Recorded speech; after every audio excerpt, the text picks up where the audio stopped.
भगवान राम और हनुमान जी की यह कहानी बहुत ही कम लोग जानते होंगे। कई लोग तो इस कहानी पर विश्वास भी नहीं कर पाते। तो चलिए आपको यह कहानी बताते हैं।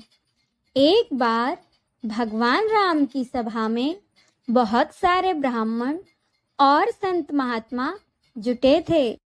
इसमें नारद जी से लेकर गुरु वशिष्ठ और विश्वामित्र जी भी अपना विचार रख रहे थे।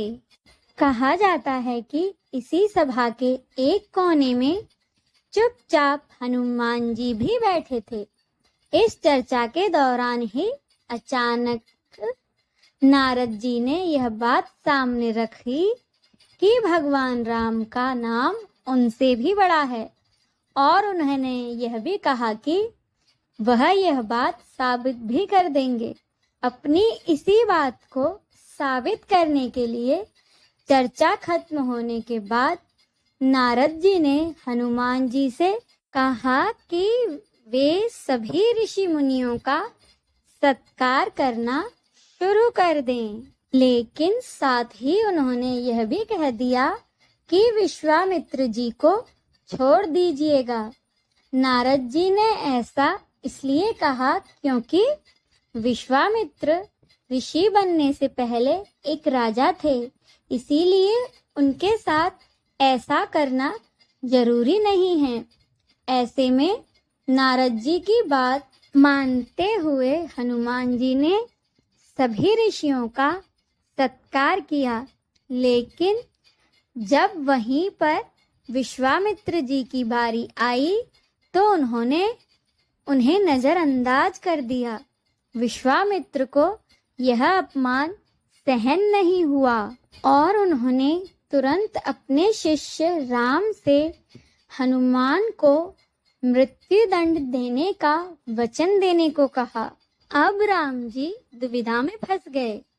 एक तरफ भक्त जिसे वह बेहद प्रेम करते हैं और दूसरी तरफ गुरु, लेकिन गुरु की बात कैसे टालें, इसीलिए वह हनुमान जी को मृत्यु दंड देने के लिए उनकी तरफ जाने लगे। इसी बीच नारद जी ने हनुमान जी को कह दिया कि वे डरे नहीं और सिर्फ राम नाम जपते रहें। अब हुआ यह कि हनुमान जी को मारने के लिए भगवान राम जितने भी अस्त्र आजमाते वे सब के सब विफल हो जाते। इसके बाद गुरु की महिमा ना मिटे, इसके लिए भगवान राम ने अंतिम विकल्प के रूप में ब्रह्मास्त्र चला दिया। लेकिन यह क्या, यह भी विफल हो गया। हार मानकर राम जी को विश्वामित्र के पास जाकर सब सच बताना पड़ा। विश्वामित्र जी खुश हुए और उन्होंने राम जी को वचन से मुक्त कर दिया। इस तरह यह भी सिद्ध हो गया कि भगवान राम का नाम उनसे भी बड़ा है।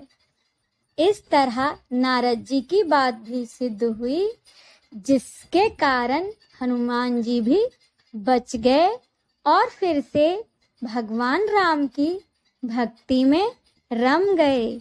जय श्री राम।